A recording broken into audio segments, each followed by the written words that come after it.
Hey, what's good? Today I'm going to be making a fully plant-based high-protein poke bowl. As a new vegetarian, new vegan, it's one of the easiest meals you can adopt to still get all your nutrients, your proteins, different vitamins. It's pretty easy to make, very inexpensive. Me being from the Bahamas, so I'm going to be adding some Caribbean fleck to the rice and the sauce. However, just follow along and let's cook.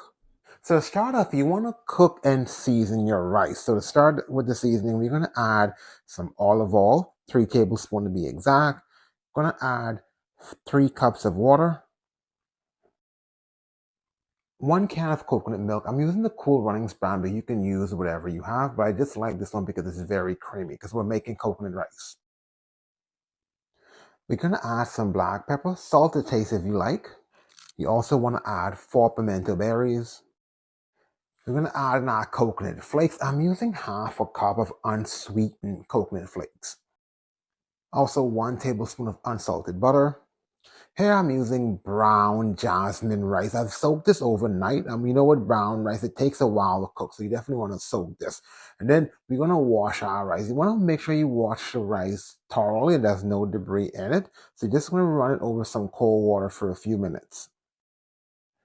Once your water starts to boil, you want to add your rice. You can add some salt to this. I mentioned earlier I'm not using salt. We're just going to put a lid on it, cook it for 20 minutes. Now we're going to get in with our edamame beans. So with no set measurement, I'm just adding some water. I'm going to be cooking these edamame beans for 10 minutes. You can substitute with green peas or green lima beans, whatever you have at your disposal. While our rice and beans, we want to get in with our veggies and fruits. I'm just cutting up some mushrooms. Use whatever you have. I want to add some olive oil just to make sure it's cooked because you're going to be roasting these mushrooms. I'm going to go in with some green seasoning. If you want to know how to make this, I have a video with the instructions. All right, we're going to mix it thoroughly. That way our flavor is well distributed. Next, I'm just coating the mushrooms in some onion and smoked paprika seasoning. You can use Cajun seasoning if you have, or any other seasoning you like. So you're just going to thoroughly sprinkle that over, so again, we're adding more flavor.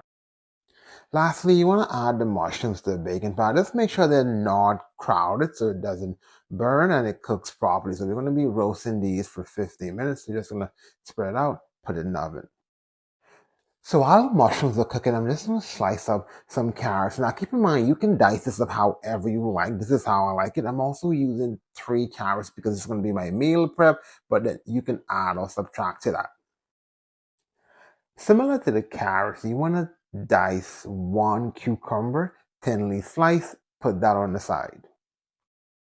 As you know, you can't have a poke bowl without fruit. I'm using watermelon, so I'm just going to dice it up, but you can use whatever fruit you want. And after 15 minutes, our mushrooms are fully roasted. I also wanted to add, while it was cooked, I continuously checked on it and tossed it around just to make sure it's not burning. So you want to make sure, keep an eye on it. Likewise, our rice is ready after cooking for 25 minutes. Brown rice is a bit tricky, so you want to keep an eye on that as well. So you just want to make sure it's al dente. So here I just grab a spoonful of rice. So I'm just going to squeeze this to make sure it's thoroughly cooked, and I'm going to let it steam. In addition, our beans are ready, so you're just going to drain the liquid and put it on the side so we can put our poke bowl. So I'm just going to get on the sauce. The sauce is the big part. So here I'm using some maple syrup. I'm going to add 1 tablespoon of mild jerk seasoning. If you're making this sauce, keep in mind it's very spicy, so you can add whatever you want. I'm adding some hemp seed just to add a little fat and protein to the sauce. In addition, I'm adding 1 tablespoon of Worcestershire sauce. And I'm just going to stir the sauce. So I didn't make a lot of sauce. So I'm going to be making a few throughout the week because it is my meal prep. So keep in mind, whatever you're making this for, you can make as much sauce as you want. So I'm just going to add our garnish. But yeah, guys, thank you for watching this. And if you're looking for more meal prep, check these other videos out.